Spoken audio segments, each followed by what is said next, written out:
You wake up tired, even after a full night of sleep. You start the day with intentions, but by afternoon, your energy feels gone. Not physically exhausted, just drained. Like something invisible has been pulling from you all day, and what's strange is, nothing obvious is wrong. You're not doing anything extreme. You're not in crisis, yet you feel depleted. Have you ever noticed that?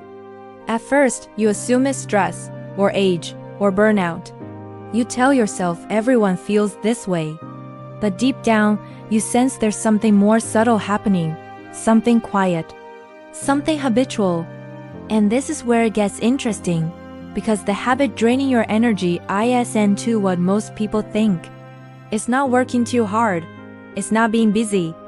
It's not even overthinking, at least not in the way you imagine. The habit that quietly drains your energy every day is this: staying emotionally alert when there is no real danger. Living as if something is always about to go wrong. Holding your nervous system in a constant state of readiness, even during ordinary moments. You don't notice it because it feels normal. You wake up already scanning the day ahead. You replay conversations before they happen. You adjust your tone. You manage impressions. You anticipate reactions. You keep yourself slightly tense, not enough to panic, but enough to never fully relax. And your body learns to live there.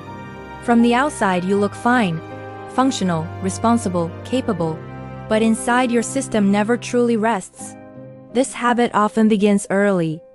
If you grew up in an environment where emotions were unpredictable, where peace could suddenly turn into conflict, or where you had to read the room to stay safe, your nervous system adapted. It learned that being alert was protective, that staying one step ahead was necessary, and back then, it was. But here is the thing: your nervous system doesn't automatically update when your life becomes safer. It continues using the same strategy long after the threat is gone. So now, as an adult, you carry that vigilance into everyday life. You feel it when silence makes you uneasy, when calm feels unfamiliar, when rest feels undeserved. You feel it when you can't fully enjoy good moments because part of you is waiting for the other shoe to drop. Psychologically, this is known as chronic hypervigilance. Not the dramatic kind you see in movies, but the quiet version.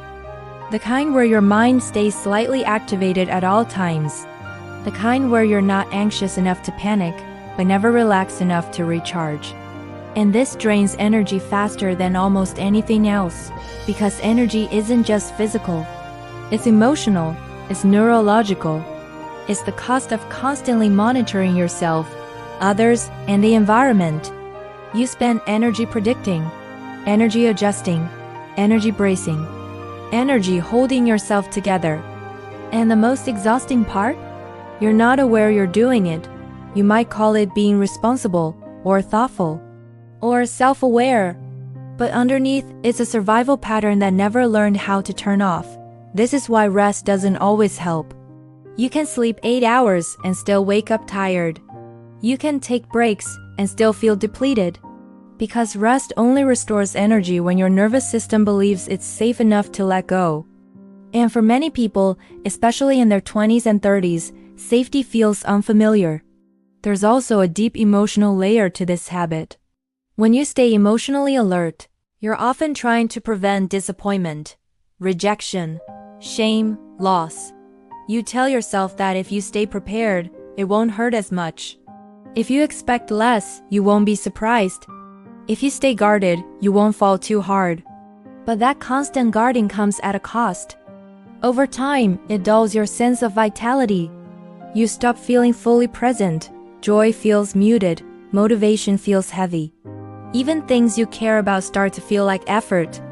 And you begin to wonder what's wrong with you. Nothing is wrong with you. Your system is just tired from carrying too much awareness for too long. This habit also shows up in the way you relate to yourself.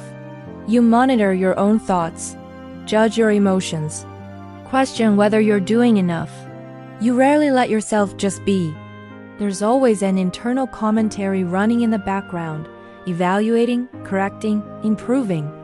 That voice might sound productive, but it's exhausting. Psychologically, This is linked to internalized pressure and conditional self-worth. Somewhere along the way, you learn that being relaxed meant being careless. That slowing down meant falling behind.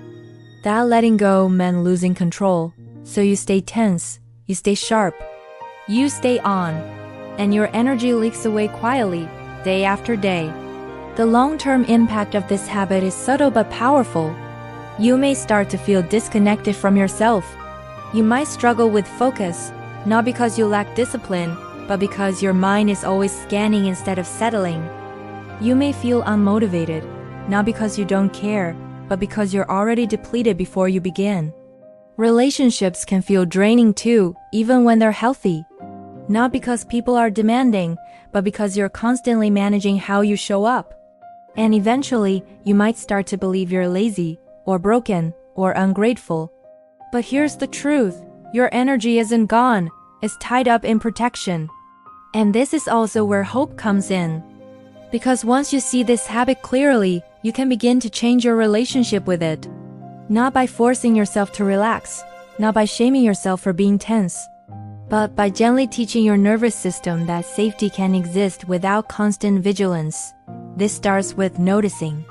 Noticing when you're bracing for no reason, when you're holding your breath, when you're scanning instead of experiencing. And instead of correcting it, you acknowledge it. You say, I see why I learned this. You recognize that this habit once kept you safe. And you thank it, before slowly showing it that it doesn't have to work so hard anymore. Small moments matter here. Letting silence exist without feeling it. Allowing rest without earning it. Staying present in good moments without preparing for loss. At first, it will feel uncomfortable, because calm might feel unfamiliar. Stillness might feel exposed. But discomfort doesn't mean danger. It means your system is learning something new, and over time, energy returns. Not suddenly, not dramatically, but steadily. You start waking up with more clarity.